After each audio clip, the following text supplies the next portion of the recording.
하나님께서 이스라엘 백성들을 애굽에서 구원해 내셨죠. 해방시키시고 광야에서 40년을 훈련을 시키시며 인도하셨습니다. 그리고 드디어 가나안 땅에 도착을 해서 12지파, 그 지파 사람들에게 땅을 분배했습니다. 이 땅은 대대로 물려가야 될 땅입니다. 이 땅은 팔거나 빼앗거나 주고받으면 안 되는 것이고 그 지파가 간직해서 대대로 물려가야 되는 것입니다. 고엘이라는 말이 있습니다. 고엘, 갚는다는 뜻입니다. 갚아준다, 갚는다 이런 말이거든요. 만일에 가난한 형제가 있어서 이 기업으로 물려줘야 될 땅을 그만 빚을 져서 빼앗기거나 그렇게 되면 누군가 그 지파에 있는 친족이 대신 갚아서 그 땅을 찾아주는 바로 이런 걸 말합니다. 그런데 이 고엘이라고 하는 제도는 살인사건이 있을 때도 적용이 됐습니다. 만일 우리의 형제 중에 누군가 피해를 입고 혹은 살해가 되었을 때, 살인이 되었을 때 그 피해 보복을 친족이 갚아주어야 된다. 이런 뜻으로 쓰였습니다. 근데 이게 여러분 고엘이라는 말이 갚아준다는 그 정신이 무엇이겠습니까? 법의 정신이 중요한 것입니다. 그 정신은 하나님께서 우리에게 주신 기업, 이것을 소중히 간직하고 서로 도와가면서 보호해주고 지켜주는, 그래서 이 기업을 잘 이어가도록 하라 하는 뜻, 이것이 고엘이라는 법의 정신입니다. 그런데 이게 점점 어떻게 쓰이느냐? 보복, 응징, 복수, 이 뜻으로 쓰입니다. 무엇을 말하고 싶은 걸까요? 사람은 분명히 타락된 존재입니다. 아무리 지성으로 뛰어나고 똑똑하다고 해도 어디에다 쓰느냐? 이것을 이 악한 인간의 본성에 의해서 왜곡시킨다 이런 말입니다. 탈리오라는 제도도 있었습니다. 이게 동종보복법입니다. 동종보복. 그러니까 여러분, 이에는 이, 눈에는 눈, 손에는 손, 발에는 발로 갚을지니라 하는 같은 동종, 같은 식의 보복을 하도록 하라 이런 말로 해석이 되는데, 여러분 이 본래 뜻은 무엇이냐? 보복하라는 뜻이 아니고 내가 저 사람에게 상해를 입혔으면 그 사람이 억울하거나 고통하지 않도록 잘 갚아주어라 이런 말입니다. 그런데 이것을 역으로 해석해서 이용을 하죠. 만약 내가 이가 다쳤다면 저 사람의 이를 빼고, 손이 다쳤다면 저 사람의 손을 잘라버리고, 이런 식으로 해석을 한단 말입니다. 이것이 인간의 본성이요, 율법을 점점 왜곡시키고, 그래서 결국은 응징, 복수, 보복 법으로 점점점 변해갔다고 합니다. 그런데 오늘 우리가 읽은 본문에서 하나님의 마음은 무엇인가? 이것을 분명히 볼 수 있습니다. 이스라엘 백성들이 가나안 땅에서 12지파에게 땅이 분배될 때에 이것을 기업이라고 했습니다. 이 기업에서 하나님께서는 도피성을 세우도록 했습니다. 요단강이 이렇게 놓여 있고 갈릴리로 내려와서 사해로 이렇게 해서 나눠져 있잖아요, 이스라엘 땅이. 근데 요단강 동편에 3군데, 또 서편에 3군데, 6군데의 도피성을 세우도록 했습니다. 이 도피성, 그 이름부터 남다릅니다. 게데스라는 것은 거룩한 곳, 성소입니다. 세겜, 어깨라는 뜻입니다. 외우시려고 할 거 없어요.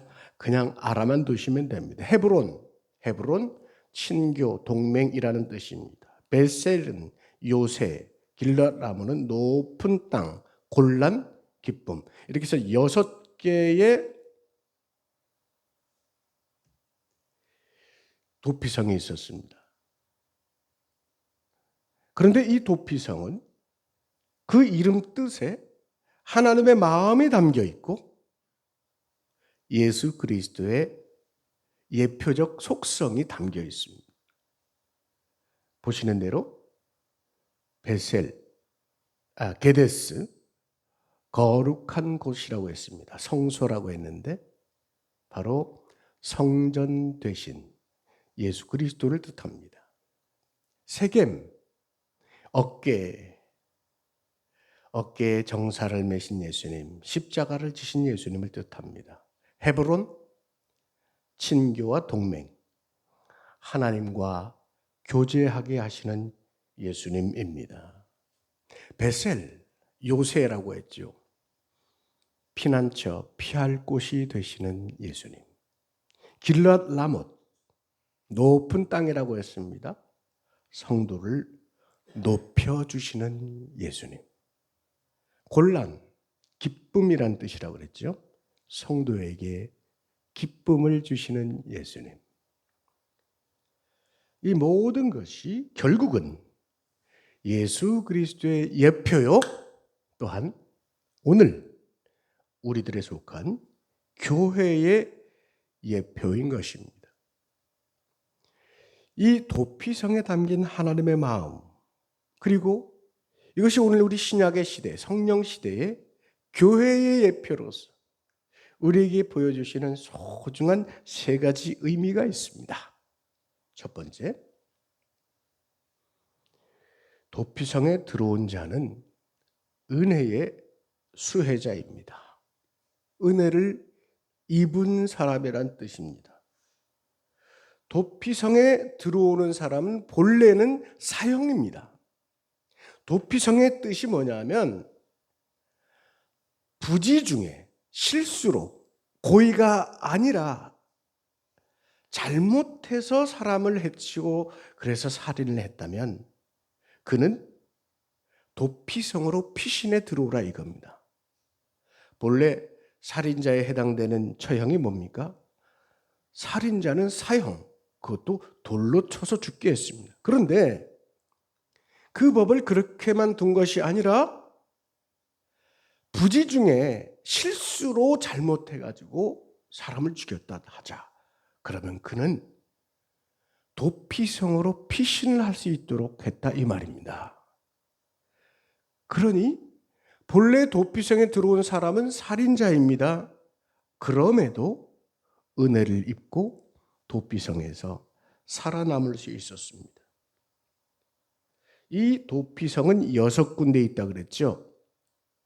놀랍게도 이 이스라엘 땅 6군데 다 이게 세워놨는데 그게 전국 어디서나 30km면 갈 수 있었대요. 30km. 장정의 걸음으로 부지런히 가면 하루 30km, 즉 하루길에 갈 수 있었다 이 말입니다. 저기 서울의 동대문 그 옆에 광희문이라고 있는데요. 거기에 다문화 거리가 있어요. 거기 제가 한번 가본 적이 있는데 거기 가면 뭐가 있냐면 전 세계를 향한 이정표가 있습니다. 사방팔방으로 저 몽골의 울란바토르 몇 킬로, 저 이탈리아의 로마 몇 킬로, 우즈베키스탄 몇 킬로, 사마르칸트 몇 킬로 다 써 있습니다. 도피성이 그렇게 되어 있었습니다. 30km, 전국 어디서나 30km면 갈 수 있는 곳 6군데. 그리고 이정표가 도피성으로 다 나 있었습니다. 이쪽으로 가면 베셀, 이쪽으로 가면 길랏 라못, 골란 다 표시가 되어 있어요. 게다가 그 길의 넓이가 말이에요. 지금 우리가 생각해도 넓습니다. 2, 3차선 되는 넓이에요. 당시에는 엄청나죠? 약 한 14m가 되는 넓이에 가장 큰 길로 이 도피성으로 갈 수 있도록 해놨다는 겁니다. 여러분, 주님의 말씀을 기억하십시다. 우리는 바로 그 도피성에 온 자들과 같은데 은혜를 입었단 말입니다. 사형자이기 때문에, 살인자이기 때문에 사형을 받을 수밖에 없으나 은혜를 입고 이 도피성으로 하나님이 갈 수 있도록 도와주신 것 아니겠습니까? 사실 우리가 말로, 생각으로 얼마나 많은 사람을 미워합니까? 그렇죠? 말로 얼마나 많은 사람을 살인합니까? 우리 맨 앞자리에 앉아 계신 장로님, 지난번 제가 한번 설교 말씀하다가 한번 여쭤봤어요. 장로님은 참 평생 장로님을 훌륭히 살아오셨기 때문에 미운 사람이 한 명도 없죠. 그때 지금 저는 웃으시면서 많습니다. 미움, 용서하지 못하는 마음, 거기에 살인의 마음이 있잖아요. 말로 생각으로 미워하는, 그럼에도 불구하고 주님 전으로 불러주시는 그 사랑, 우리는 은혜 입은 자인 줄로 믿습니다. 우리 주님 말씀하시잖아요.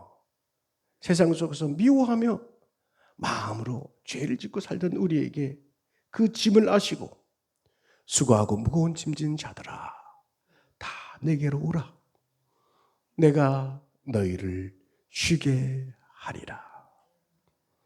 도피성에 오신 여러분, 이곳에서 모든 짐 내려놓고 성전에서만은 쉼을 얻으시기를 주님의 이름으로 축원합니다. 두 번째 도피성은 주님이 주신 피난처입니다. 안전하게 보호를 받는 곳이라는 뜻입니다. 이곳에는 어떤 피해 보복도 할 수 없습니다. 누구도 이 사람을 해칠 수가 없습니다. 하나님의 보호하심만이 있었습니다. 도피성은, 교회는 바로 이렇게 보호받는 곳 아니겠습니까? 우리 목사님이 날마다 기도하시며 여러분들을 위해서 헌신하시는 그 보호하심이 있다는 것, 여러분 이게 얼마나 큰 감사입니까? 코로나도 이제 잘 이겨내서 오늘 찬양대 이렇게 찬양 열심히 아름답던데 아까 목사님 실수하셨어. 찬양대가 잘해서가 아니고 하나님께 영광. 오늘 찬양대 얼마나 잘했어요, 아닙니까? 우리 찬양대를 위해서 박수 한번 합시다. 잘했어요, 잘했어요. 정말로 멋져요. 이와 같이 성령의 역사로 보호하심이 있고 주님이 함께 하시는 피난처, 여러분 이게 얼마나 귀한 것입니까? 귀천이 없습니다. 차별이 없습니다. 출신 성분의 어떤 차별도 없습니다. 9절 말씀에 보면 거류민, 이방인, 나그네조차도 차별이 없었습니다. 즉 어디 저 수리아 사람이 왔다가도 저기 어디 애굽 사람이 이 나라에 와 있을지라도 도피성으로 피신하면 되었단 말입니다. 얼마나 큰 은혜입니까? 누구든 보호받을 수 있는 신성 불가침 구역이었던 것입니다. 사도 바울은 이 말씀을 이렇게 기록합니다. 너희는 유대인이나 헬라인이나 종이나 자유인이나 남자나 여자나 다 그리스도 예수 안에서 몇 개인이라? 하나이니라. 할렐루야. 주님의 보호하심을 받고 이 안에서 한 몸이 되었느니라. 로마서 12장에도 보면 한 몸, 한 몸으로서 지체로 이렇게 살아갈 수 있는 것, 이게 도피성의 정신이요, 오늘 우리가 누리고 있는 큰 은혜인 것입니다. 마지막 세 번째로 도피성에는 죄 씻음의 기회가 있었습니다. 부지중 살인이라고 했는데 어쩌다가 잘 모르고 실수로 살인한 자라는 것입니다.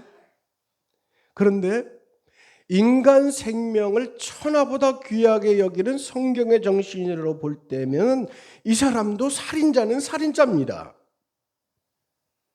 그가 이 도피성에 이르렀을 때 반드시 해야 될 일이 있습니다. 그것은 기록된 대로 장로의 귀에 자신의 사정을 구하는 것입니다. 그리고 비고의적인 살인, 부지중의 살인이라는 사실이 판정이 되면 그는 그곳에서 살아갈 수 있습니다.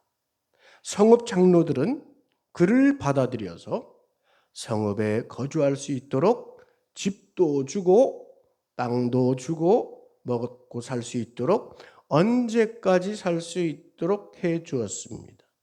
그렇다고 해서 평생 꼭 거기에 살아야 된다. 감옥처럼 거기에 갇혀 살아야 된다. 그것도 아닙니다. 사면받을 때도 있는 것입니다. 6절 말씀에 보면 대제사장이 죽는 날까지 그 성읍에 거주할 수 있다고 했습니다. 즉 대제사장이 죽게 되면 그 성읍에 거하다가 자유의 몸이 되어서 고향으로 돌아갈 수 있었던 것입니다. 이것을 속전이라고 합니다. 죄의 값을 치르는 것, 이것이 대제사장의 죽음으로 인해서 이루어졌다. 그 값이 치러졌다 이런 말입니다. 대제사장의 죽음이 살인죄도 사함을 받게 되는 그 속전이 되었다는 말입니다. 히브리서 말씀 참 귀합니다. 우리 다 같이 한번 이번엔 소리내 읽어볼까요? 함께 합시다. 그리스도께서는 장래 좋은 일의 대제사장으로 오사 손으로 짓지 아니한 것 곧 이 창조에 속하지 아니한 더 크고 온전한 장막으로 말미암아 염소와 송아지의 피로 하지 아니하고 오직 자기의 피로 영원한 속죄를 이루사 단번에 성소에 들어가셨느니라. 아멘. 우리 그리스도인들이 누리는 큰 은혜가 바로 씻어주심의 은혜입니다. 주님이 대제사장으로 오셔서 참 대제사장으로 오셔서 십자가에 죽으심으로 우리에게 죄 사함의 값이 이루어진 것입니다. 그것을 속전이라고 그랬다고요. 참 대제사장으로 오셔서 그 피를 흘려 우리를 씻어 주신 것, 이 얼마나 큰 은혜입니까? 여러분, 영의 눈을 떠서 내 영혼의 소중함을 다시 생각하십시오. 우리는 이 세상 속에서 2022년 5월이라고 하는 아름다운 계절을 살아가고 있지만 우리는 그 이전에 우리 하나님께서 우리에게 열어주신 은혜의 해를 살아가고 있습니다. 그 은혜의 해 안에서 우리 예수 그리스도께서 씻어주시고 부활시켜 주신 바로 그 생명을 지금 살아가고 있다는 것입니다. 이것이 얼마나 값진 은혜입니까? 그 은혜를 입어서 우리는 영성교회의 교우가 되었습니다. 그 은혜를 입은 형제, 자매, 가족으로서 이 도피성의 가족이 된 것입니다. 이 도피성에 지내기 위한 요건이 두 가지 있습니다. 하나는 4절 말씀에 문 어귀에 서서 성읍 장로들에게 자신의 사건을 말해야 된다고 했습니다.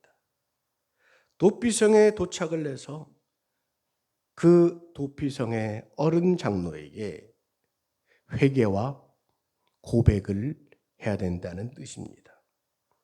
누구도 떳떳하고 당당하게 도피성에 들어올 수 있는 사람은 사실은 없습니다. 죄의 고백이 있어야 된다는 말입니다. 죄의 고백은 정직해야 됩니다. 오늘 우리에게 필요한 정직, 이것을 생각하십시다. 다윗의 위대함은 어디 있었습니까? 그도 죄인입니다. 그럼에도 왕입니다. 그러나 하나님 앞에 정직했습니다. 나단 선지자 앞에서 그가 고백합니다. 제가 죄인입니다.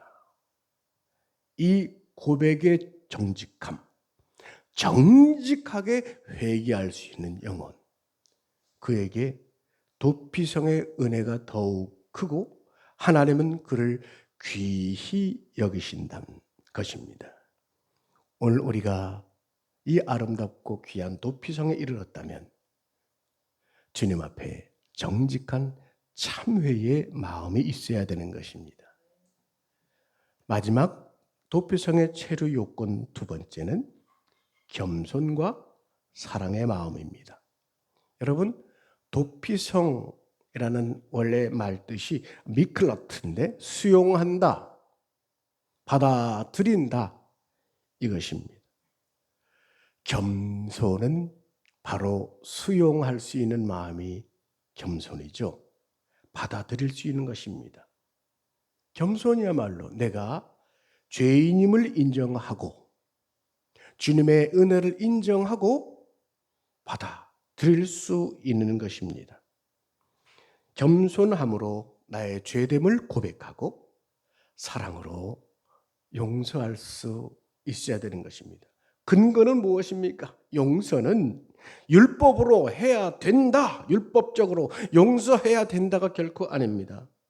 내게 주신 은혜의 관점, 그 관점에서 순종할 수 있는 것이 용서입니다. 즉, 내가 은혜를 겸손하게 받아들일 수 있을 때 그때 용서가 이루어지고 자유를 누리고 기쁨과 평화가 찾아오는 것입니다. 이것이 도피성의 정신이요, 오늘 교회에 주신 특별한 은혜입니다.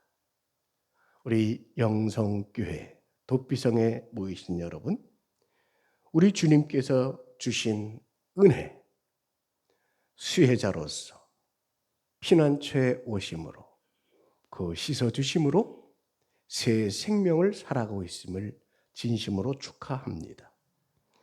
이 축하와 함께 여러분 스스로 마음의 겸손과 사랑의 그 영성이 점점 자라심으로 우리 하나님 더욱 기뻐하시는 여러분 삶 되시기를 주님의 이름으로 축원합니다.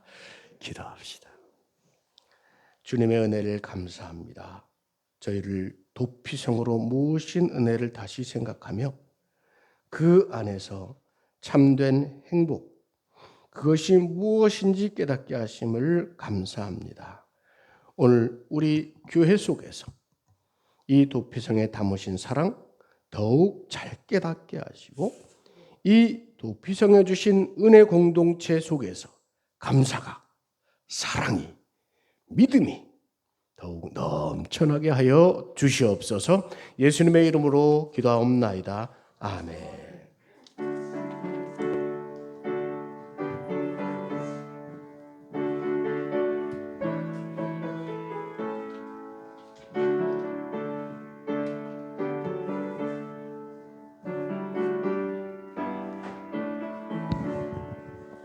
예수를 나의 구주 삼고 성령과 피로써 거듭나니 이 세상에서 내 영혼 하늘의 영광 누리노라.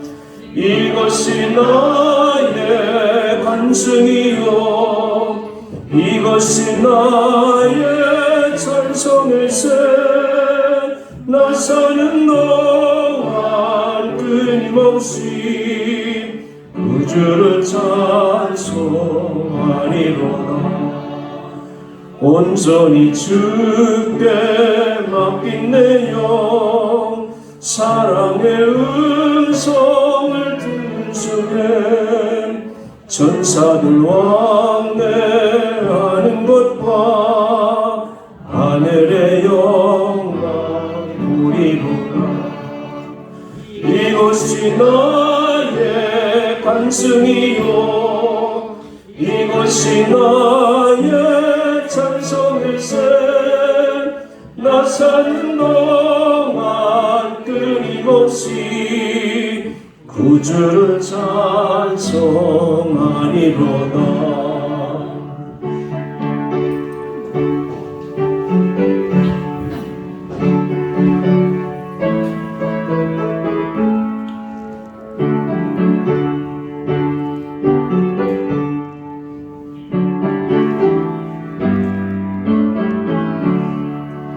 주 안에 기쁜 누림으로 마음에 풍랑이 잔잔하니 세상과 나는 간 곳 없고 불쌍한 주만 보이노라.